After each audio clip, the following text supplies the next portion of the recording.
día, oyentes de Radio Sefrad. Ustedes conocerán una obra de Gershwin que se llama Un americano en París, que también se hizo una versión cinematográfica con Gene Kelly. Pero no es de eso de lo que vamos a hablar, porque en realidad estamos en los días que festejamos Jerusalén, Día de Jerusalén, Yom Yerushalayim. Y por lo tanto vamos a hablar más que de un americano en París o un americano en Jerusalén. Vamos a hablar de un goy, un no judío en Jerusalén, y aquí tenemos con nosotros a nuestro delegado de Radio Sefrad allí en Jerusalén, Pascal Roa. ¿Qué tal? Hola, Jorge, muy bien. Bueno, Pascal cubre muchos aspectos de cuando necesitamos informaciones de Israel, también la sección en francés, y a diferencia de otros muchos que hay en Jerusalén, ya saben que en Jerusalén pues hay judíos de todo el mundo, hasta de Kuala Lumpur debe haber alguno, y seguramente de Bélgica, pero también hay muchos cristianos en Jerusalén, pero son cristianos creyentes, practicantes y muy fervorosos, que tampoco es tu caso. Tampoco es mi caso, no. Entonces, diciéndolo de una manera suave, ¿tú qué pintas en Jerusalén? ¿Yo qué pinto? Todavía no he encontrado mi sitio en Jerusalén. Estás ahí porque tampoco estás, de que sepamos, afectado del síndrome de Jerusalén, ese que todavía no te has vuelto el Mesías, ¿no? No, todavía no tengo el pelo tan largo. De hecho, me lo he cortado hace poco, pero la gente que lleva el pelo largo en Jerusalén de algo está afectada porque se parece a Jesús y tiene ese síndrome. No tengo ese síndrome de Jerusalén. Digamos que ahí hablabas del fervor religioso, y se palpa mucho, se nota mucho. Y yo no formo parte de esas tribus, pero sí están ahí y forman parte de Jerusalén, del mosaico de Jerusalén. Es muy interesante. Pero es muy raro, ¿no? O sea, moverse para una ciudad, yo las veces que he estado allí, es como que tenía miedo hasta de pisar el suelo, porque dice, uy, a ver si piso algo de los cristianos o de los musulmanes o de algún profeta o de no sé quién. Estás ahí en medio de los símbolos de las religiones monoteístas. Sí, por ejemplo, hay muchos sitios en Jerusalén, muchos espacios, muchos metros cuadrados que no pertenecen a Israel y pertenecen a un montón de países. Y no son embajadas propiamente dichas, sino iglesias, monasterios, que pertenecen a Grecia, a Rusia, a algunos países africanos, y es muy interesante hacer un tour de estos sitios que no son del país, que no son de Israel. Es interesante lo que dice, porque tampoco son embajadas, no, pero son banderas extranjeras que ondean en ese recinto. Rige la ley, porque yo, por ejemplo, recuerdo un monasterio o algo así que hay en el este de Jerusalén, donde está refugiado este científico, Vanunu, el que dio a conocer los planos de la central atómica de Dimona, y entonces que no puede salir del país, es más, no puede salir de ese recinto, y entonces vive dentro de este recinto del convento, creo que son de franciscanos, ingleses o algo así. Franciscanos hay muchos, de la Santa Sede, hay muchos sitios que pertenecen al Vaticano. Y de hecho hay una sede de la Santa Sede que está justo al lado de la residencia del primer ministro, del actual primer ministro Netanyahu, que cuando yo subí una vez a la última planta y se ve la residencia del primer ministro ahí por el centro de Jerusalén. Y es un gran complejo que pertenece a los franciscanos y de ahí a la Santa Sede. Uh-huh. Tú decías... o hablábamos de este mosaico, de estos sitios que no son del país, que no son de Israel, pero que forman parte de Jerusalén. Y yo, a partir de ahí, te diría que me he convertido en un antropólogo, un descubridor de antros. Está buena esa. Porque lo que me interesa es que no todas las piedras de Jerusalén son religiosas, no son sitios santos, sino que hay bares comunes y corrientes, uh-huh, que incluso están abiertos en Shabbat y que no pertenecen a ninguna religión. Y estos antros me gustan mucho, la verdad. Bueno, y citando la Biblia, el antro de los antros es el Shuk Mahane Yehuda, ¿no? De alguna manera. El mercado, que durante el día es un mercado, y que hace muchos años era su única función, pero que ahora por la noche tiene una marcha increíble. Sí, yo llegué hace 5 años de forma más estable y estaba empezando. Y ahora es el sitio donde por la noche se parece más a Tel Aviv, salvo que no está abierto en Shabbat. Bueno, no, pero y es gracioso porque tú vas y están todos estos sitios, incluso de tapas españolas, ¿no? Hay alguno, y alguna puerta que tú ves que ahí no hay un bar y que dice sinagoga. Exacto. Porque claro, durante el día es el mercado, y en el mercado las personas sí son muy tradicionales y van a rezar, salen, dejan la tienda un ratito con el encargado y se van a la sinagoga y después de rezar vuelven, ¿no? Sí, bueno, yo te cuento de casos que yo he presenciado de montar casi una sinagoga en un ultramarinos del Shuk, o sea, en una tienda del Shuk. Sabes que se necesita 10 hombres para poder rezar en un lugar sagrado. Y si no hay una sinagoga cerca donde se puedan reunir 10 personas, a veces lo hacen en la tienda de al lado. Y de repente yo entré en esa tienda y están todos ahí como rezando los religiosos del Shuk. Había más de 10 personas y no me atendían para comprar unos Doritos porque estaban ocupados con el minyan. Estaban con el minyan, que es entonces las 10 personas mínimas, el quórum que hace falta. Y lo montaron ahí directamente en la tienda y para mí fue como muy, muy curioso.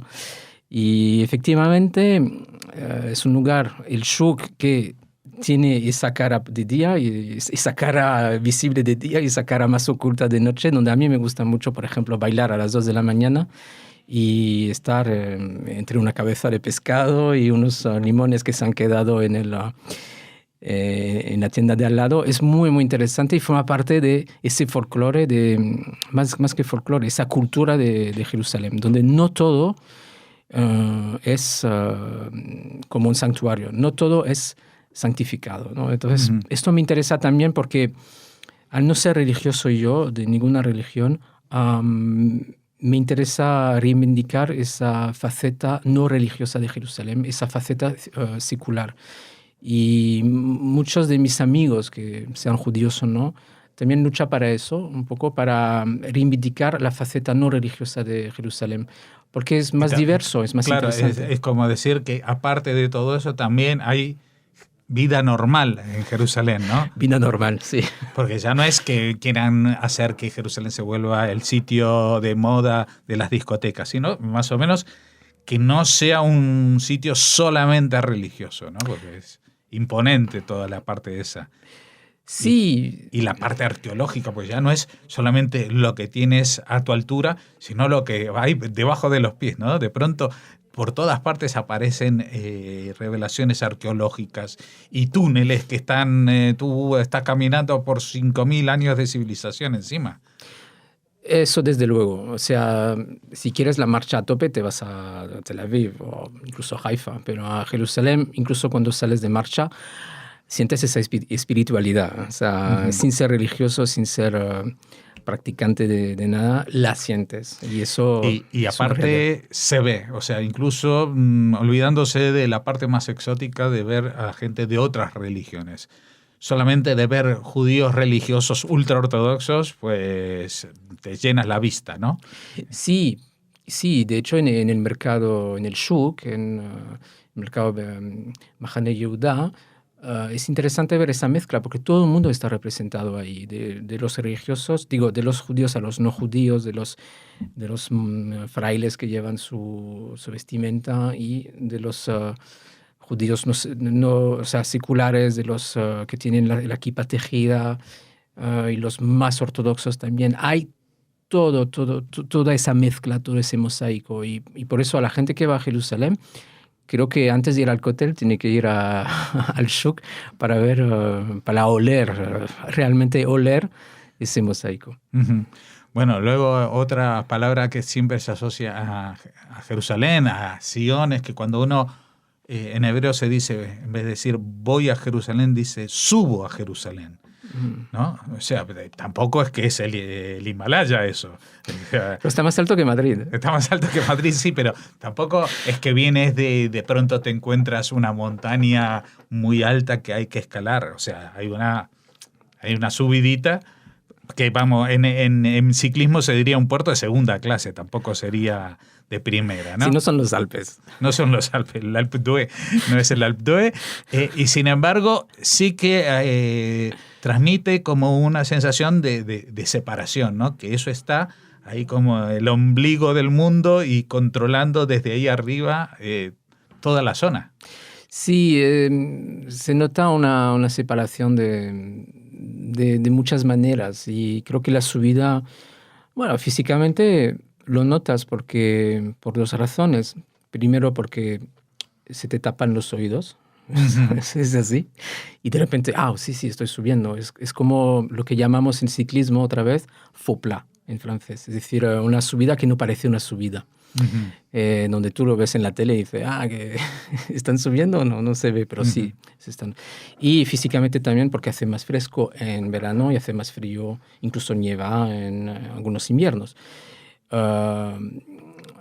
Amigas laicas, seculares, judías me dicen que se nota también a nivel de vestimenta. Es decir, por ejemplo, la gente que vive en Tel Aviv, Hadera, Netanya, que llega a Jerusalén, pues se tiene que vestir un poco más. No solo porque hace fresco o frío, sino porque es una ciudad más santa. Bueno, hay que taparse las mangas, los escotes, las chicas se tienen que tapar todo si quieren moverse según qué barrios, ¿no?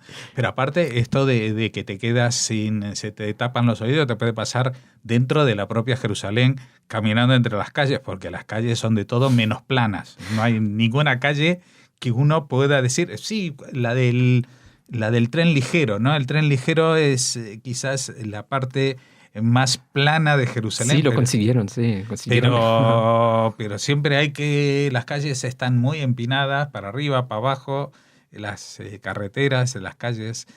Sí, es un lugar peculiar también para eso, ¿no? De tener colinas, ¿no? Es una ciudad muy grande, o sea, muy extensa, con muchas colinas, y entonces de repente te encuentras con una cumbre casi, cuando empiezas a subir una calle y además con ese calor seco que hace, llegas reventado y necesitas 1 litro de agua, por lo menos. Y bueno, y si hablamos de Jerusalén, llegar en coche, pues la gente con razón mira el mapa y dice, bueno, de Tel Aviv a Jerusalén, ¿cuánto hay? 50, 70 kilómetros. Eso debe tardar media hora, 40 minutos. Y no.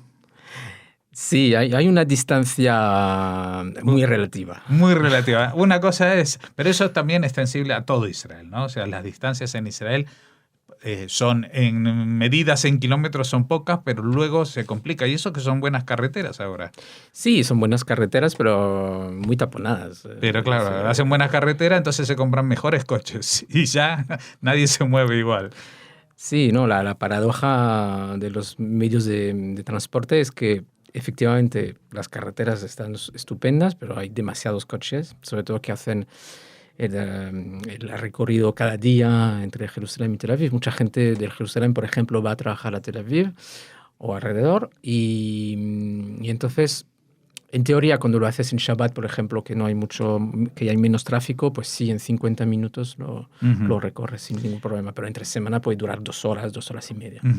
Bueno, están construyendo un tren rápido, un tren de estos tipo AVE, pero que por la distancia no va a conseguir acelerar como los trenes AVE de España, porque claro, en 70 kilómetros apenas entra la quinta marcha, ya tienen que ir poniendo el freno. Tendría que empezar en Amán, pero eso es otra historia. Sí, para coger impulso, sí. ¿No? O si no, frenar ya en el mar. Ya sería un poco difícil. Bueno, también Jerusalén no es solamente la distancia y la elevación, sino que de alguna manera sociológicamente y por muchas circunstancias, alguien dice que como que hay 2 países separados, ¿no? Hay 2 Israel, uno es Jerusalén y el resto.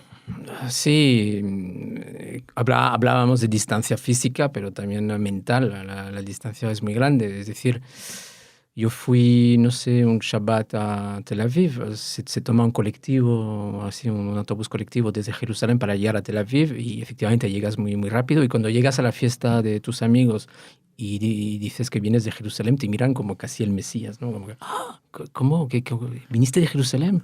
Es como está súper cerca, pero a nivel mental está muy lejos Jerusalén y pocos habitantes de Tel Aviv van a Jerusalén a menos de una circunstancia excepcional. Que tengan que hacer alguna gestión o alguna fiesta, un bar mitzvah o algo así. Sí. Entonces, nosotros, la gente de Jerusalén, bajamos a Tel Aviv más que ellos suben a Jerusalén. Ajá. Es cultural, es cultural. Oye, y como habíamos titulado esto, Un Goy en Jerusalén, ¿cómo se siente uno en Jerusalén? Porque hay dos circunstancias. Primero, es que tú no eres judío. Y segundo, que tampoco, o sea, hay judíos que no son practicantes, que también no le pegan mucho al paisaje de Jerusalén. Tú estás como alejado 2 grados de lo que es la tónica general. ¿Llamas la atención o también hay muchos como tú? Me acerco más ahora al sector más general porque hablo hebreo, hablo mucho mejor hebreo que cuando llegué. Entonces me sentía muy separado, pero ahora me acerco más. Pero ahora en Israel se habla francés, ¿no? En Netanya. En Netanya están todos, vale. Y en Eilat, pero en Jerusalén sí hay más franceses y a veces hablo en francés todos los días. Si quisiera hablaría todos los días en francés con los amigos que tengo.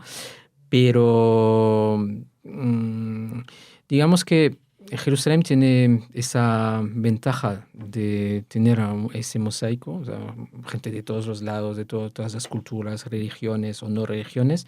Y la desventaja también de que de alguna forma estés encasillado desde el principio, porque hay tanta diferencia que la gente necesita una base, ¿no? O sea, ¿en qué casilla te va a poner? Entonces yo, al hablar hebreo, creo mucha confusión entre la gente, porque pues ya no soy el goy de antemano. Si hablara inglés solo, pues dices, ¿cuándo hiciste aliyá?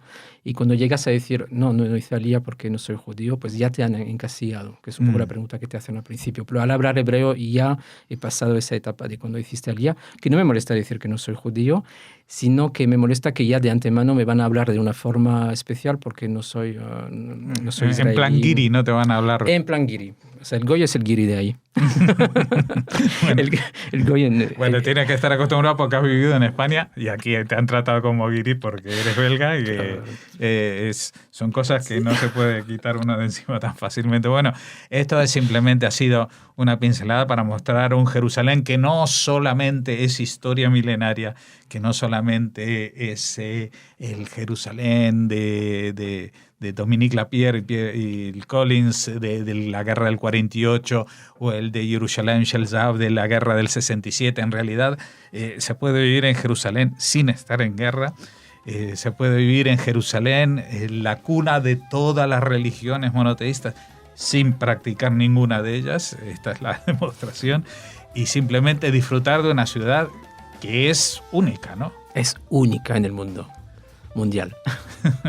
Bueno, si esto no les convence a ustedes para alguna vez hacer un viaje a Jerusalén, pues chicos, ya no sabemos qué decir, porque realmente es vivir una experiencia distinta. Esto no está en ningún catálogo de las agencias de viaje y ni siquiera es lo mismo que los otros recorridos que hagan por Israel.